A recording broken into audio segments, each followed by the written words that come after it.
Kelsey Harris's bodyguard, a man by the name of Bradley James, is now making shocking claims that could potentially alter public perception surrounding the infamous 2020 shooting incident involving Megan Thee Stallion. According to James, it wasn't Tory Lanez, born Daystar Peterson, who pulled the trigger that night, but rather Harris herself. These allegations were brought to light during a press conference held by Lanez's legal team on Wednesday, as they continued their unwavering push to assert his innocence and secure his release.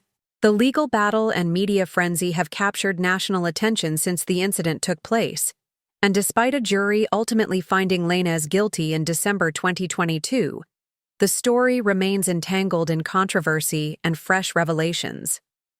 Caesar McDowell, co-founder and CEO of Unite the People, took to the microphone to passionately advocate for Lanez's freedom.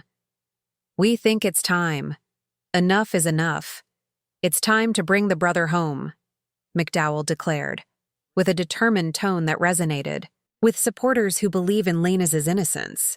McDowell's words painted a picture of a man who has endured enough behind bars and now deserves a second look at justice, a call echoed by Lanez's legal representatives and sympathizers.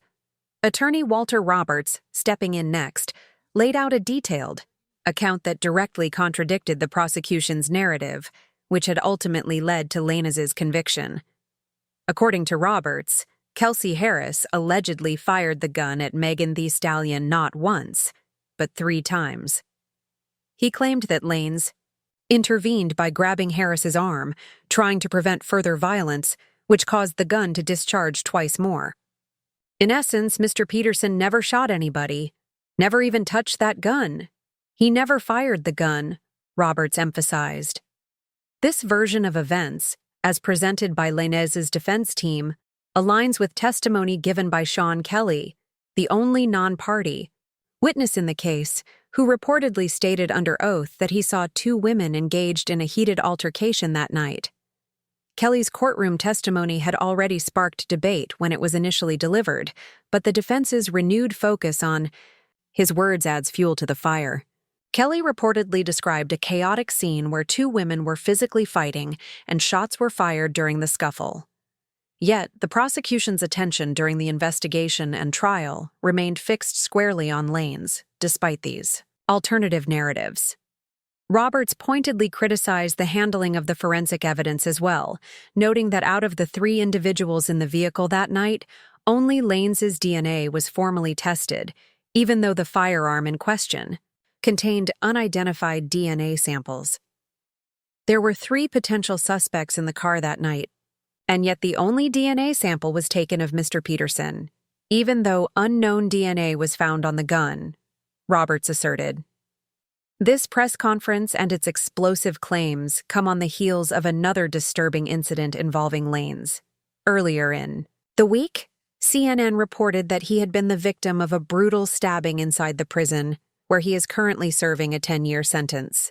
The incident reportedly took place in the housing unit, where Lanez was assaulted and stabbed multiple times by another inmate. The severity of the attack prompted immediate medical intervention, and Lanez was rushed to a nearby hospital for emergency treatment. The violent episode has sparked conversations not only about the safety of high-profile inmates, but also about the psychological toll incarceration can take on individuals, particularly when they are continuously embroiled in controversial and high-profile cases. Lanez's team offered a harrowing update on his condition via a statement posted on his official Instagram account. The post revealed grim details. Tory was stabbed 14 times, including 7 wounds to his back, 4 to his torso, 2 to the back of his head, and 1 to the left side of his face. The injuries were so severe that both of his lungs reportedly collapsed, necessitating the use of a breathing apparatus to keep him alive in the immediate aftermath of the attack. Despite the trauma and critical injuries, the statement added that Lanez is now breathing independently. He is now breathing on his own. Despite being in pain, he is talking normally, in good spirits, and deeply thankful to God that he is pulling through. He also wants to thank everyone for their continued prayers and support. This dramatic turn of events has further complicated A story that was already rife with questions, emotional testimonies, and polarizing public opinions. For Lanez's supporters, the stabbing incident has intensified their calls for justice and for a thorough review of his case, especially in light of the new allegations brought forth by Bradley James. Some have expressed concern over Lanez's safety, arguing that if the system cannot even protect him physically, it must reevaluate whether justice was truly served in his trial. Others believe the latest press conference is simply another tactic by the defense to rewrite a narrative that was already scrutinized and judged by a jury. Since the very beginning, the 2020 shooting incident has been marred by conflicting stories, viral social media debates, and a broader cultural dialogue about violence, accountability, and the treatment of Black women in the music industry.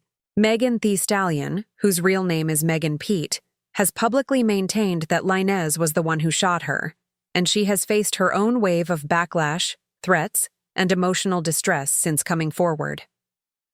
Her emotional testimony during the trial spoke volumes about the trauma she endured, not only from the physical injury, but also from the public's often cruel response. Her fans have rallied around her with unwavering support, treating her as both a survivor and a symbol of courage in the face of adversity. However, the defense's new assertions now threaten to reopen old wounds and deepen the divide in public opinion. If Kelsey Harris was in fact the one who discharged the weapon, as James and Roberts claim, then significant questions arise about why this narrative was not fully explored or given more weight during the initial investigation. Was the prosecution too focused on Lanez? Were there biases or oversights in the handling of the evidence? And if Sean Kelly's testimony corroborated this version of events, why wasn't it enough to introduce reasonable doubt? Legal analysts have started weighing in, suggesting that if these new allegations are substantiated with credible evidence, they could form the basis for a new trial or even a formal appeal. However, appeals processes are notoriously complex, and overturning a conviction requires more than new theories. It demands solid proof and procedural missteps significant enough to warrant legal reconsideration.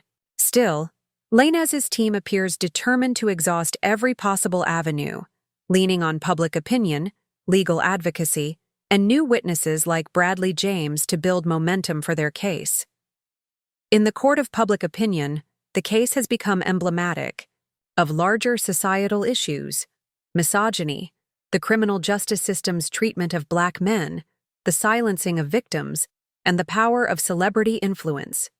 Each new development seems to polarize audiences further, with some doubling down on their support for Megan, viewing any claims against her as victim-blaming, while others believe Lanez is being scapegoated and denied a fair chance to defend himself.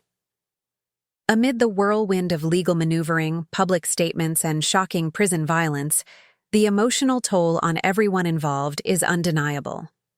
Tory Lanez's family, friends, and fans are grappling with not only his imprisonment, but also his near-fatal stabbing.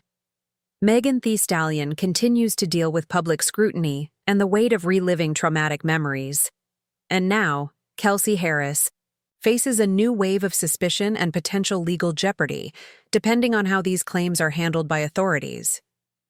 As the story continues to unfold, it remains to be seen whether Bradley James's allegations will hold up under legal scrutiny or fade into the background of an already convoluted narrative. What is certain, however, is that this case is far from over. The echoes of that night in 2020 still reverberate through courtrooms, newsrooms, and social media platforms, reminding everyone that the truth is often far more complicated than it first appears.